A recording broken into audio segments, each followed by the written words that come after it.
بتا رہے تھے کہ کس طریقے سے کل جو دن تھا یوم سیاہ یہاں لاہور میں منایا گیا اور اس میں میڈیا نے بھرپور حصہ لیا، اور ایسا ہونا بھی چاہیے تھا کیونکہ لاہور جو ہے پورے پاکستان کا دل ہے اور یہاں کے ذرائع ابلاغ جو ہیں بہت متحرک ہیں، اور جموں اور کشمیر جیسا کہ خود انصاری صاحب نے فرمایا کہ جموں اور کشمیر کا پورا خطہ تاریخی اعتبار سے، قانونی اعتبار سے، سیاسی اعتبار سے، جغرافیائی اعتبار سے یہ پاکستان کا حصہ ہے، یہ پاکستان کی ریاست کا ایک حصہ ہے جو 1947 کو ہندوستان نے جبری قبضے کے ذریعے 2 حصوں میں تقسیم کر دیا تھا اور ایک حصے کے اوپر قبضہ کر لیا، اور گزشتہ برس جو انہوں نے اقدامات کیے ہیں ان کے ذریعے انہوں نے اس مقبوضہ علاقے کو جو ہے ہندوستان کی ریاست کے ساتھ منسلک کر لیا، اس کے ساتھ اس کا حصہ ڈکلیئر کر دیا، اسے فیڈرل ٹیریٹری قرار دے دیا، اور اس وقت سے لے کر اب تک جو ہے وہ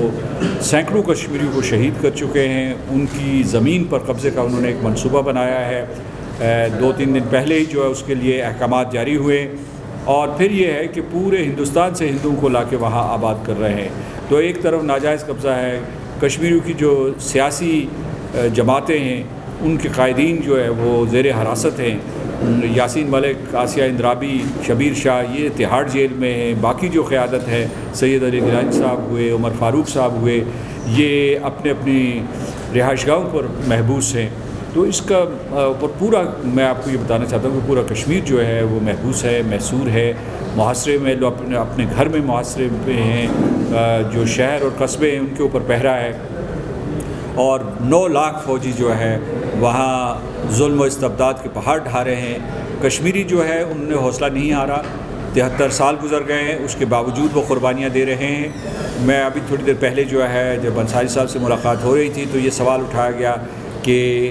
ریاست پاکستان کی حکمت عملی کیسی ہے، تو میں اس کا جواب یہ دینا چاہتا ہوں کہ ریاست پاکستان نے 73 سال سے جموں و کشمیر کے لوگوں کا ساتھ دیا ہے، اور گزشتہ 5 اگست 2019 سے لے کر جو گزشتہ سال گزرا ہے اس میں بھی بہت محنت اور تندہی سے مسئلہ کشمیر کو بین الاقوامی ایوانوں میں اٹھایا ہے، اور اس کے بعد جو ہے اس کو سیاسی اور سفارتی سطح پہ اسے جو ہے اجاگر کرنے کی کوشش کی گئی ہے۔ تو میں نے جواب میں یہ کہا تھا، لیکن یہ ہے کہ ہمارے جو مقاصد پورے نہیں ہوئے، نتائج حاصل نہیں ہوئے، اگرچہ ہماری سرگرمی جاری ہے، لیکن ہمیں جو ہے حکمت عملی تبدیل کرنی ہوگی۔ اب تک ہم سفارتی ذرائع کے اوپر انحصار کرتے رہے، لیکن میں سمجھتا ہوں کہ جموں اور کشمیر میں اتنا ظلم ہو رہا ہے، مقبوضہ علاقے میں اتنا ظلم ہو رہا ہے، نسل کشی ہو رہی ہے جس کو انگریزی میں جینوسائیڈ کہتے ہیں، یا نسلی تطہیر ہے جس کو انگریزی میں ایتھنک کلینزنگ کہتے ہیں، یا جنگی جرائم سرزد کیے جا رہے ہیں، اور اس کی باقاعدہ شہادتیں موجود ہیں تمام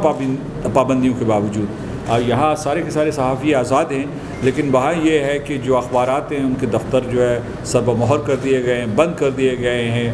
اور اس کے علاوہ صحافیوں کے اوپر طرح طرح کی پابندیاں ہیں۔ ان کو مطلب یہ ہے کہ کمیونیکیشن بلاکیڈ ہے، انٹرنیٹ کی سہولت نہیں ہے، کوئی خبر باہر نہیں جانے دیتے، باہر سے کسی کو اندر نہیں آنے دے رہے ہیں، کیونکہ وہ دنیا سے چھپا کر ان جرائم کا ارتکاب کر رہے ہیں، اور بہت تیز رفتاری سے آبادی کا تناسب تبدیل کر رہے ہیں، اور ان کا یہ ہدف ہے کہ وہ تقریباً 2 سال میں 50-60 لوگوں کو لا کے وہاں کشمیر میں آباد کر دیں۔ جب وہ آباد کر لیں گے تو اس کے بعد وہ یہ کہیں گے کہ جناب یہ تو اب ریاست ہی بدل گئی ہے، یہ مسلمان ریاست نہیں ہے، یہ اب ایک جو ہے ایک ہندو ریاست بن چکی ہے، اور اسے مستقل طور پر ہندوستان میں ضم کر دیں گے۔ لیکن یہ ان کی خام خیالی ہے، کیونکہ جموں اور کشمیر کے لوگ، مقبوضہ علاقے کے لوگ مزاحمت کر رہے ہیں۔ ہم لوگ کشمیریوں کا مقدمہ لے کر ساری دنیا میں گئے ہیں۔ کووڈ-19 کے دوران بھی ہم نے جو دنیا کے ساتھ رابطے برقرار رکھے ہیں، وہ امریکہ ہو، برطانیہ ہو، یورپ ہو پورے کا پورا، یا جنوب مشرقی ایشیا ہو یا آسٹریلیا ہو، ہم نے یہ رابطے برقرار رکھے ہیں۔ تو میں اس فیصلے پہ پہنچا ہوں، اور میں لوگوں کو آج کل آگاہ کر رہا ہوں کہ جب تک ہم اسے سیاسی تحریک نہیں بنائیں گے، بین الاقوامی سیاسی تحریک نہیں بنائیں گے، بین الاقوامی عوامی تحریک نہیں بنائیں گے، مسئلہ کشمیر حل نہیں ہوگا، کیونکہ سلامتی کونسل کے اوپر کوئی دباؤ نہیں ہے۔ اسی طریقے سے جو ہے میں یہ بھی آپ کو بتانا چاہتا ہوں کہ جو ہندوستان کے اوپر کسی قسم کا کوئی دباؤ نہیں ہے۔ ہندوستان کی جو لابی ہے ان ترقی یافتہ ممالک میں، یا جہاں بھی جو ملٹی لیٹرل انسٹیٹیوشنس ہیں، اس میں جا کے تو وہ غلط بیانی کرتے ہیں، حقائق کو مسخ کر کے بیان کرتے ہیں۔ وہ کہتے ہیں کہ جی ہم کشمیر میں دہشت گردی سے لڑ رہے ہیں، حالانکہ وہاں کوئی دہشت گرد نہیں ہے۔ بالکل کسی قسم کی کوئی دہشت گردی نہیں ہے، اور وہ کہتے ہیں کہ آٹے میں نمک کے برابر جو ہے وہاں کوئی جنگجو ہیں، وہ ان کے ساتھ مزاحمت کر رہے ہیں۔ پوری کشمیری قوم کو یہ حق حاصل ہے کہ وہ اپنا دفاع کرے اور مزاحمت کرے، وہ اقوام متحدہ کے چارٹر کے مطابق، وہ اقوام متحدہ کی جو دوسری باڈیز ہیں، مثال کے طور پر موہن بھگوت کی شکل میں جو راشٹریہ سوائم سیوک سنگھ کا پریزیڈنٹ ہے۔ تو میں یہ کہنا چاہتا ہوں کہ دیکھیے، اس میں یہ ہے کہ میں پہلے اشارہ کر چکا ہوں کہ سفارتی سطح پہ بہت کوشش ہو رہی ہے، اسے عوامی سطح پہ لے جانے کی ضرورت ہے تاکہ پریشر، وہ دباؤ بنے۔ صرف جو ہے سفارتی سطح پہ جو ہے کافی نہیں ہوگا۔ دوسرا یہ ہے کہ میں نے آپ کے شروع کے جو میں نے جو جملے آپ کے سامنے پیش کیے تھے، اس میں میں نے یہ کہا تھا کہ ہندوستان حقائق کو مسخ کر کے دنیا کے سامنے پیش کر رہا ہے، تو ذرائع ابلاغ عامہ کی یہ ذمہ داری بنتی ہے، اور ہم سب کی ذمہ داری بنتی ہے کہ ہم سچی کہانی جو ہے دنیا کو بتائیں،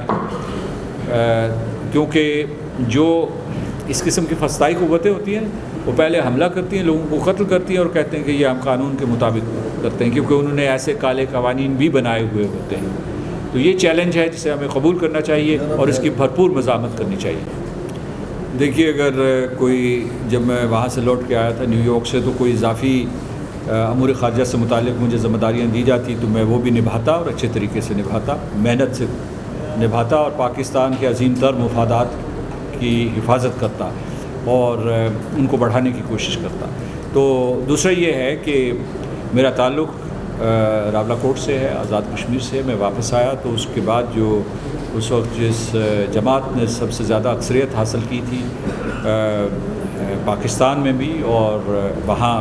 آزاد کشمیر میں، انہوں نے مجھے دعوت دی کہ ہم آپ کو نامزد کرتے ہیں۔ انہوں نے مجھے نامزد کیا اور اس کے بعد جو ہے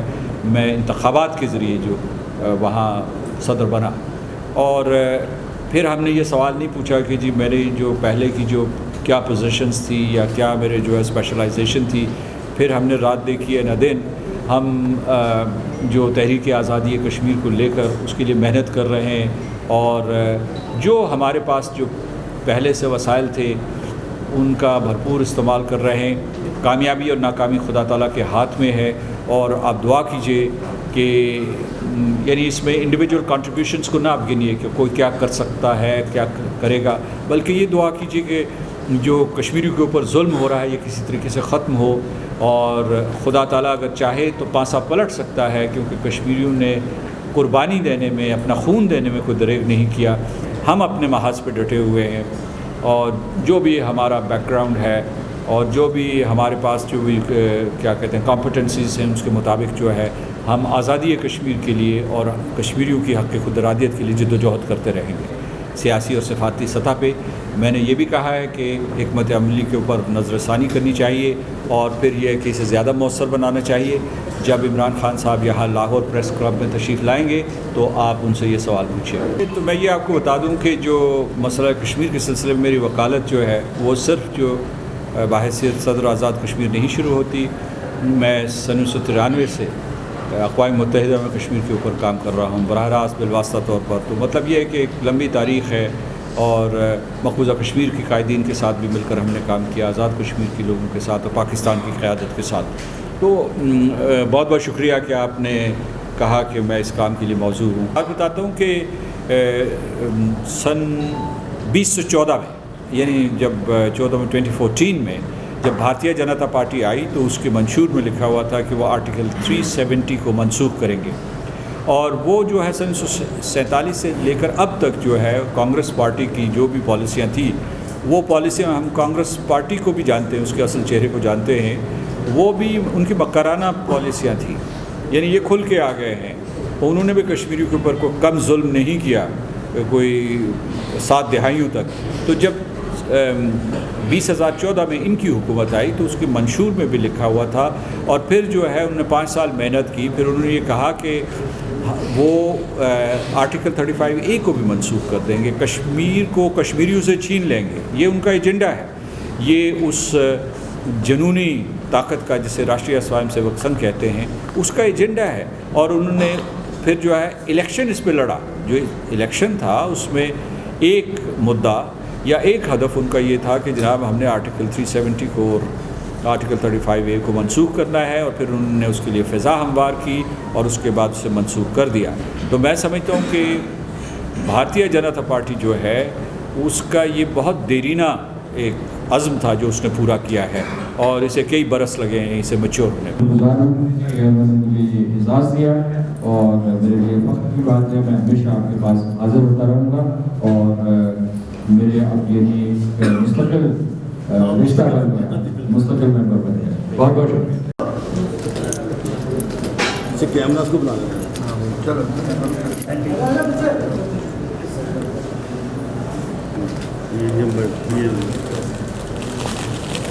آج سے آپ ہمارے ممبر ہیں، ہم جب بھی آپ لاہور آئیں پھر آپ ہمارے پاس ہی